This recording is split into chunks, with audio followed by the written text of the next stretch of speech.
কেন তারা জাহান্নামে যাবে? নবীজি বলছেন কয়েকটা কারণ। এক, তারা বেশি বেশি লানত এবং অভিশাপ করে। এক।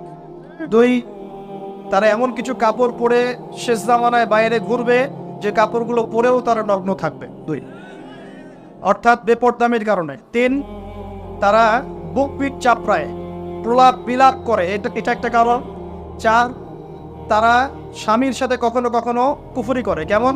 স্বামী সারা জীবন যদি তাদের ভরণ পোষণ ভালোবাসা দিয়ে যায়, কোনো একদিন যদি কোনো সমস্যা সৃষ্টি হয়, বলবে যে সারা জীবন তোমার কাছে কিছুই পাইলাম। এই সব কিছুর ঊর্ধ্বে একটা কারণ আছে। সেটা হলো, শোনেন, তাদের উদ্ধত মস্তকটা আল্লাহ পাকের বিধানের সামনে সহজে অবনত হতে পারে না, চায় না।